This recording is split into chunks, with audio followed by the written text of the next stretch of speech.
Welcome to Social Justice PolitiCast for the week of Monday, March 23rd. My name is Gabriel, and I am here with Katie Valenzuela.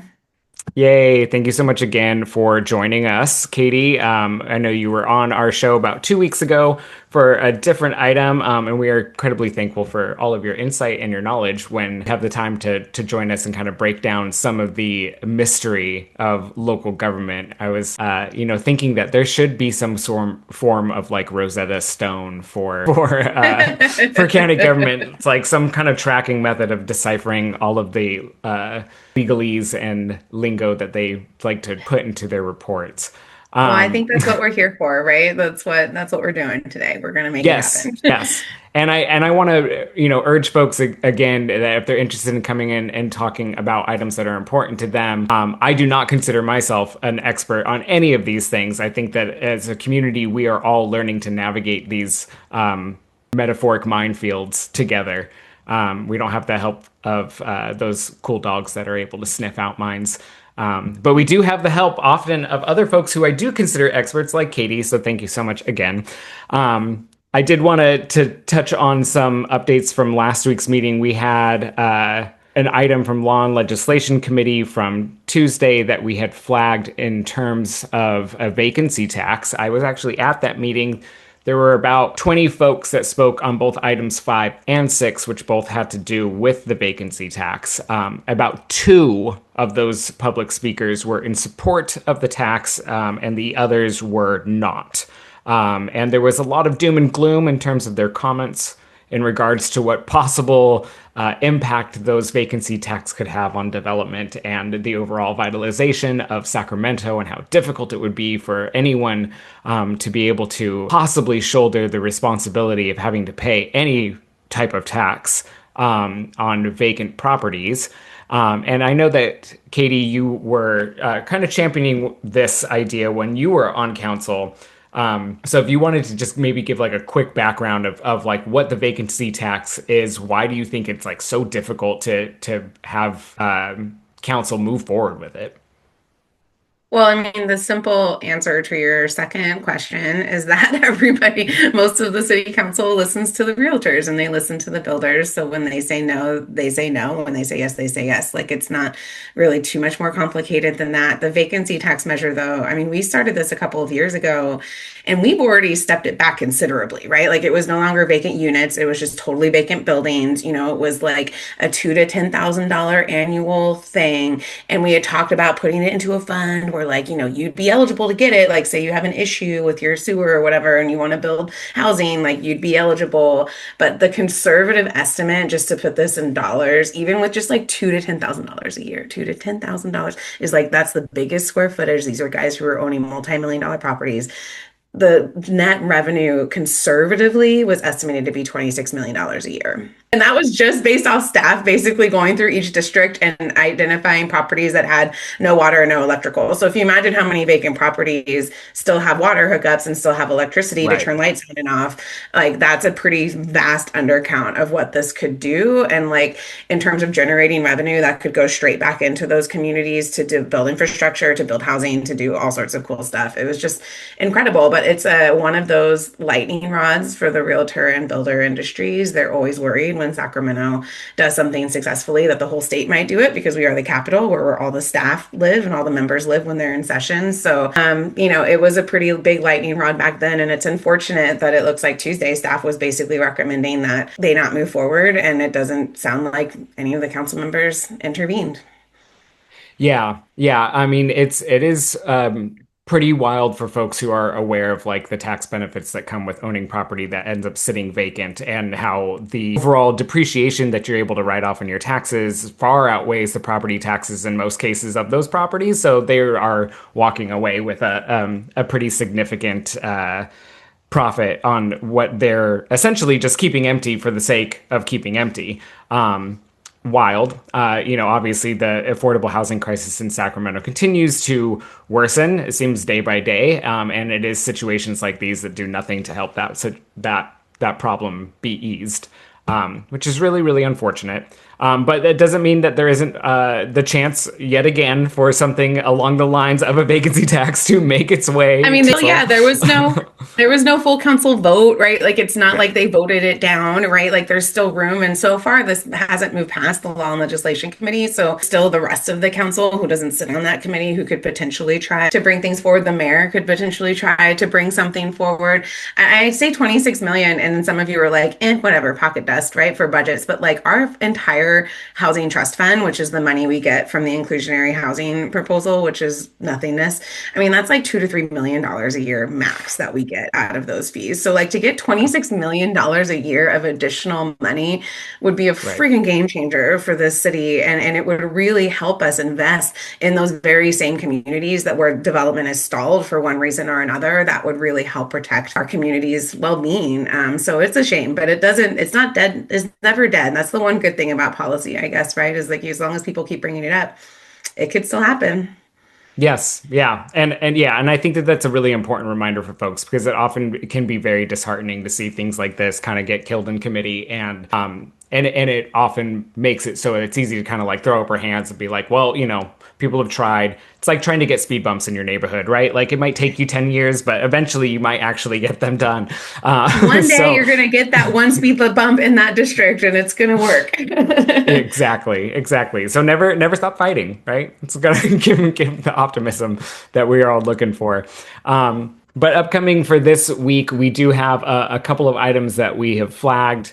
I'm gonna skip to tomorrow's 5 p.m. City Council meeting because there is only one item that we flagged for that meeting before jumping backwards in time to the 2 p.m. On the 5 p.m. agenda, we have flagged item one, which is the housing element annual progress report, which is an overarching look at the housing situation in the city. It's just kind of something that we think is worth sitting, taking a look at the numbers, the overall affordable housing production, the current rent averages, and plans for how we as a city move forward. I think that there is a lot of information in terms of where Sacramento lies within the greater region and then California as a whole in terms of our rental market and our housing sale product versus available product versus the demand, and it often gets conflated with like there isn't enough housing, but really the question is there enough affordable housing? What is the amount that is being built? What is the projections for what needs to be built and the available resources to do so? So we are recommending folks to show up to that meeting and just observe and record, take notes, find out what's going on in terms of the overall housing in Sacramento. Did And you hear then that at our there was some new like report that came out nationally that I haven't read yet about this whole abundance theory of housing development. They were covering it on the Majority Report and basically saying that like there's enough housing in this country. Like, and yes, there's geographic variations, but I wonder if the issues we always had was around vacancy data. And so that might be if folks feel like asking questions, that could be a fun one to throw in there. yeah. Like what's vacancy rates? The realtors usually are the ones who provide that because they're the ones who are listing the units. And so it would Mhm. be interesting if the city had a way of tracking that. Yeah, that is a really good point. I think that often many folks have probably have heard the statistics that in the United States there's something like 17 or 27 available units for every unhoused person. And obviously, like you said, there's a geographical location component to that.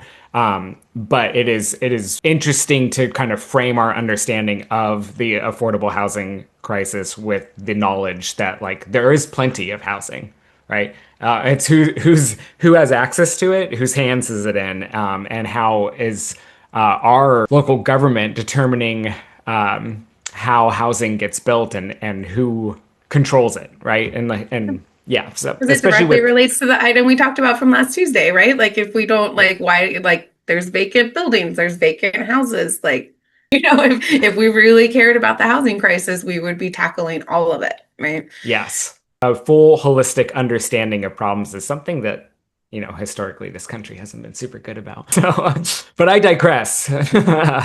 So moving back in time to the 2 p.m. meeting, we have a couple of items that are flagged. We had item 14, which is the District 2 Enhanced Infrastructure Finance District Discussion, the EIFD.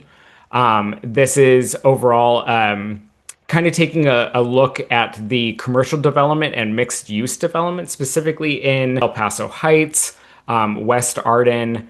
And there is an argument, obviously, to be made about investment in this community because it is one of the most heavily disinvested areas of Sacramento. But there is oftentimes conflicting positions when it comes to what developers think is good for a region and what community members think is good for a region. So we do think that this is an important item for folks to take a look at because District 2 in particular is like much of Sacramento in the process of being like heavily gentrified. And because of that, community members who have lived there for generations, are often ones that don't get listened to. And the priorities of developers get put ahead of the overall good of that community. Yeah, and this would have been a great time to have a framework for community benefits, which we don't have in the city. But when you think back to Aggie Square, when you think back to the rail yards, when you think back to all of these major deals, there was some pretty significant discussion about how the community would benefit from that and like what actual measures were being put into the EIFD to ensure that those benefits would be realized. So definitely the themes keep coming back again.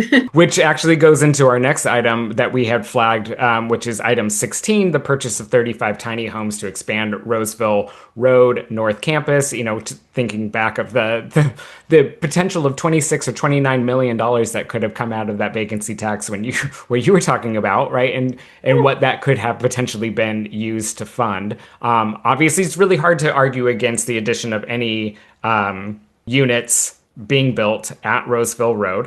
And there are obviously a lot of conflicting opinions about the overall conditions that are there, that resources that are available for folks who are able to get into that program.